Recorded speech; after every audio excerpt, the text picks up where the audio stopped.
Bismillahirrahmanirrahim. Assalamualaikum warahmatullahi wabarakatuh. Selamat pagi anak soli dan solihah. Bagaimana kabarnya hari ini? Nah, ibu doakan kita semua selalu berada dalam keadaan sehat dan selalu semangat dalam mengikuti pembelajaran hari ini. Nah, jumpa lagi bersama Ibu Ayu pada mata pelajaran Sejarah Kebudayaan Islam kelas 3. Hari ini kita akan belajar tentang bab Nabi Muhammad SAW diangkat menjadi Rasul, yaitu bagian wahyu yang pertama. Oke sayang, kita simak penjelasan dari teman Bu Ayu. Teman-teman, ketika Nabi Muhammad SAW mendekati usia yang ke-40 tahun, Rasulullah Muhammad lebih banyak mencurahkan pikiran dan juga perhatiannya terhadap masalah kemasyarakat penduduk Mekah. Setelah Nabi Muhammad SAW genap berusia 40 tahun, mulai tampaklah tanda-tanda kerasulan pada diri beliau. Rasulullah mulai sering mengalami mimpi yang dilihatnya dengan jelas laksana cuaca pagi dan fajar yang terang di pagi hari. Mimpi tersebut Rasulullah alami selama 6 bulan. Kemudian Rasulullah jadi senang menyendiri. Beliau bertafakur dan bertahanus di Gua Hiro.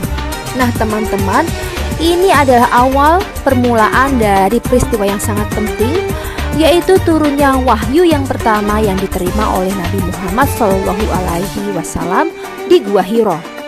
Di Gua Hiro inilah Rasulullah Muhammad sering beruzlah, yaitu mengasingkan diri untuk memohon petunjuk kepada Allah Subhanahu wa Ta'ala. Nabi Muhammad begitu prihatin akan kerusakan moral yang sudah sangat mengkhawatirkan di Mekah.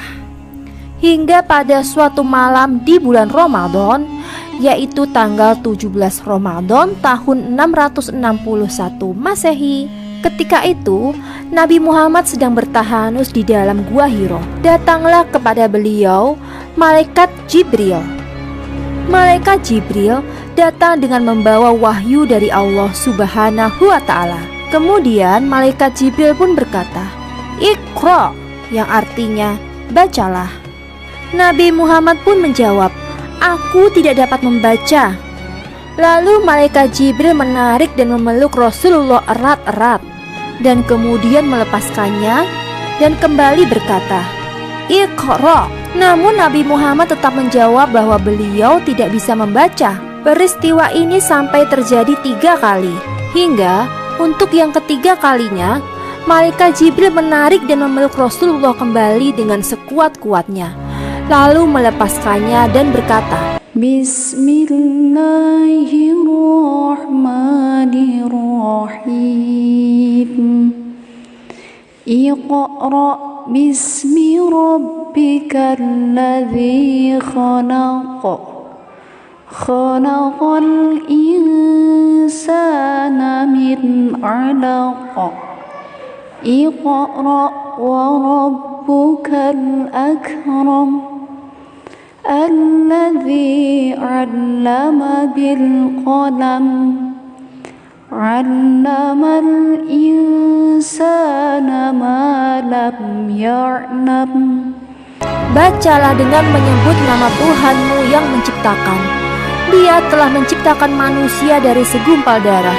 Bacalah, dan Tuhanmu lah yang maha mulia, yang mengajar manusia dengan pena. Dia mengajarkan manusia apa yang tidak diketahui.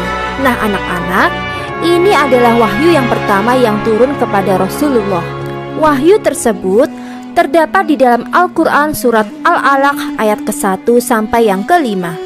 Wahyu ini juga sebagai tanda bahwa Nabi Muhammad telah diangkat menjadi Nabi dan Rasul utusan Allah Subhanahu wa Ta'ala.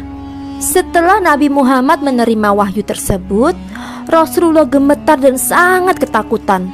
Badannya menggigil dan berkeringat.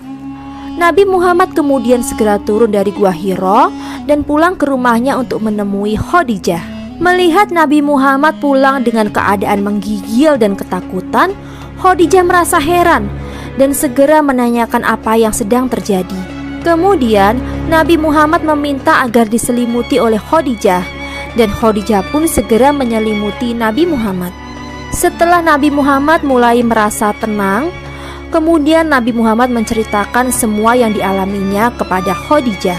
Mendengar cerita Nabi Muhammad, Khadijah segera berusaha menenangkan dan meyakinkan Nabi Muhammad bahwa Allah telah memilih dan mengangkat beliau menjadi utusannya untuk menyebarkan kebenaran kepada umat manusia. Untuk menenangkan hati Nabi Muhammad, Khadijah kemudian membawa Nabi Muhammad kepada pamannya yang bernama Warokah bin Naufal, yaitu seorang Nasrani dan ahli kitab yang terkemuka. Setelah mendengar cerita Khadijah dan Nabi Muhammad, Warokah segera membaca isi kitab Taurat dan Injil. Kemudian Warokah berkata kepada Nabi Muhammad, "Itu adalah Jibril yang pernah diutus Allah kepada Musa. Dan mudah-mudahan aku masih hidup di saat engkau diusir dari kaummu." Rasulullah kemudian bertanya, "Apakah mereka akan mengusirku?" Warokah pun menjawab, "Ya, sebab setiap orang yang membawa seperti apa yang engkau bawa pasti dimusuhi. Jadi kelak engkau mengalami masa-masa seperti itu. Dan jika aku masih hidup, aku pasti akan menolongmu sekuat tenagaku." Namun, tidak lama kemudian Warokah meninggal dan wahyu pun terputus untuk sementara.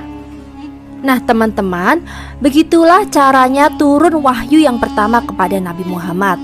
Cara turunnya wahyu kepada Nabi Muhammad SAW yakni antara lain sebagai berikut. Yang pertama, mimpi yang benar. Kedua, wahyu yang dibisikkan oleh malaikat Jibril ke dalam hati beliau tanpa terlihat. Yang ketiga, malaikat Jibril datang kepada Rasulullah SAW dalam wujud seorang laki-laki lalu berbicara kepada beliau hingga beliau mengerti. Keempat, malaikat Jibril datang kepada Rasulullah SAW seperti bunyi lonceng. Alhamdulillah, pembelajaran hari ini telah selesai. Semoga kalian semua dapat memahaminya dengan baik ya sayang. Nah, untuk latihannya, kalian menghafal surat Al-Alaq dari ayat 1 sampai dengan 5 beserta artinya ya. Oke sayang, selamat menghafal dan tetap semangat. Sampai jumpa minggu depan. Wassalamualaikum warahmatullahi wabarakatuh.